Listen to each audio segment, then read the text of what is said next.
pakinggan natin ang pagbabahagi ng ating 2022 Teacher Fellows mula sa kanilang kinatawan na si Marijo Janine Sabares na 2 taong nakadeploy sa Kawayan East Central School, Kawayan City, Isabela.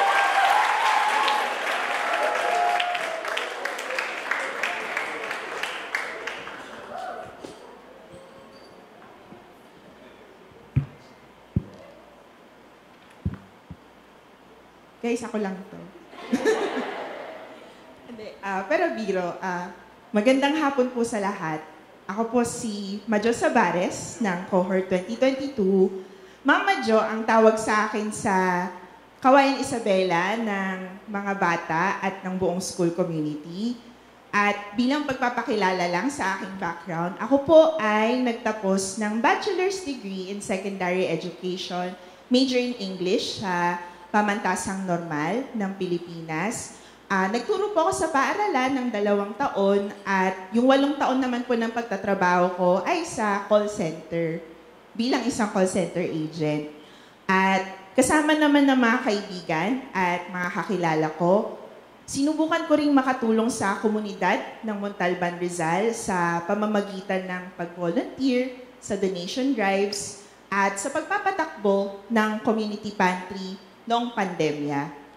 Kaya noong nag-apply ako sa TFP para sa fellowship program, may naramdaman akong halong excitement at pangangamba dahil tingin ko ay kaya ko naman ang gagawin pero may tanong kung sapat ba ang aking karanasan para makatulong para sa bata at sa bayan.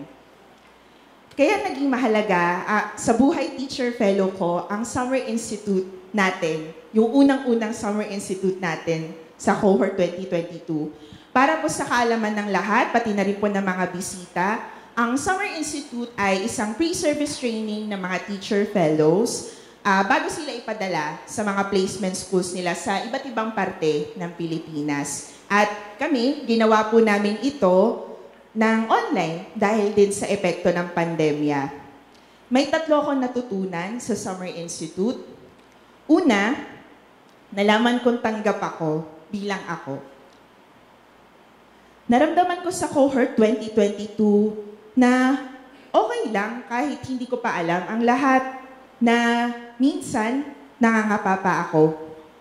Ramdam ko rin na may lugar ako sa cohort na makakatulong ako sa pagkatuto ng grupo. Ganon din ang naramdaman namin nung pinadala kami ng 2 kong kasama sa cohort, si Yul at si Eunice, sa Kawayan Isabela. May pangamba dahil nasa bagong lugar kami at wala kaming kilala doon. Wala rin sa aming marunong magsalita ng Iloco noon. Mabuti na lang at magkakasama kami at nasandalan namin ng isa't isa habang nasa proseso kami ng pagkatuto sa school community. Nagsisimula na rin kaming magpakilala sa komunidad habang kinikilala namin ito. At sa palagay ko naman ay nagbunga itong mga ginawa namin dahil kahit hindi kami sobrang galing mag-Ilocano o hindi naman kami residente doon, tinanggap kami ng Kawayan bilang parte ng komunidad at hindi basta mga dayo lang. Pangalawa namang aral na napulot ko ay may tiwala kami sa isa't isa. Iba't iba ang karanasan na pinanggalingan ng bawat teacher fellow. May mga nagturo na, may iba na galing sa corporate, may mga nag-edu, merong hindi, may matagal na nagtatrabaho, meron namang mga fresh grad. Ang bawat isa ay may baon na kaalaman, kakayahan, at karanasan na ginagamit sa pagkatuto ng Summer Institute. At sa oras na kailangan magtulungan, kunwari gagawa ng skit o magre-report ang isang grupo, nandoon ang inisyatibo na gumalaw sa oras na kailangan at mag-ambag ng kayang iambag sa gawain. Sa loob naman ng 2 taon sa fellowship program, nagpakita ng tiwala ang mga komunidad namin sa aming magagawa sa pamamagitan ng student programs ng TFP. Dahil doon, maraming bata ang mas marunong na sa pagbabasa at sa math, at marami nang mas may kumpiyansa sa sarili. Nagtiwala rin ang schools namin sa bawat DepEd load, substitution, contest, field trips at events na inako namin. Ganon din na nagtagumpay ang pagsisimula ng sustainable projects dahil nagtiwala kami sa kalakasan ng aming school communities. Dahil sa tiwala na iyon, nasimulan natin ang makabuluhang gawain. At huling bagay na natutunan ko sa Summer Institute ay napatunayan ko na hindi ako mag-isa. Naging mahalaga ito, lalo na sa mga panahong taliwas ang bagay sa mga orihinal nating plano. May pagkakataon kasi na kailangang huminto para magtuon ng pansin sa mga bagay na kailangan ng agarang atensyon. Hindi ko makakalimutan nung online storytelling activity namin para sa mga bata. Naghahanda na yung grupo namin para doon, pero kailangan ko munang unahin ang paghahanda sa isa pang demo teaching dahil malaki ang magiging epekto nito sa pagsali ko sa fellowship. Inakala ko noon na baka maging pabigat ako kung hindi muna ako tutulong sa kanila. Pero siniguro ng mga kagrupo ko na kakayanin nila ang mga paghahanda kahit wala muna ako. At naiintindihan nila kung gaano kakritikal ang desisyon ko na yon. Hanggang sa aming placement community, dinala ko ang ideya na yon. Natural magtulungan sa mga gawain na responsibilidad ng buong grupo, pero sa mga oras din na nahihirapan ng isa sa atin, umuusbong ang tulungan para maibsan ang kargada ng kasamahan natin kahit papano. Kaya sa araw na ito na nagmamarka ng pagtatapos ng fellowship program, gusto kong ipaalala sa mga kasama ko sa cohort 2022 na una, mayroon tayong kabibilangan. Matapos man ang ating gampanin, bilang teacher fellow, ay may bago tayong pupuntahan.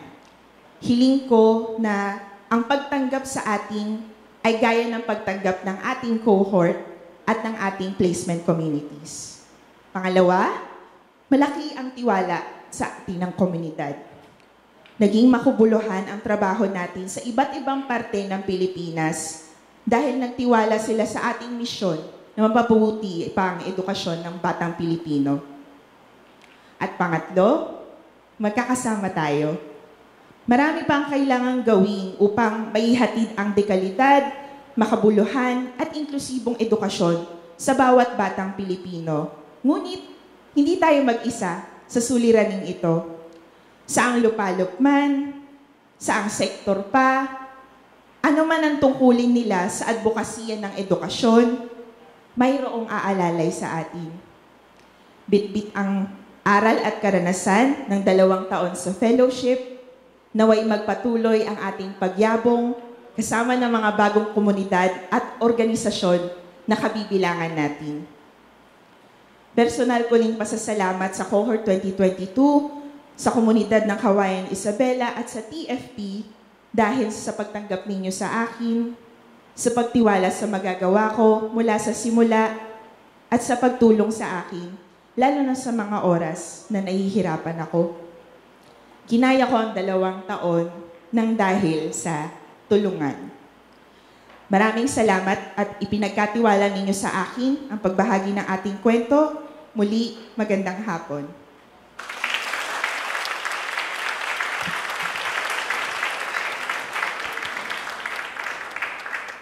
Maraming salamat, Majo. Higit lalo sa pagpapaalala na gaano man katayog ang layunin natin para sa bata at para sa bayan, lahat ay kayang-kaya sa pagtutulungan.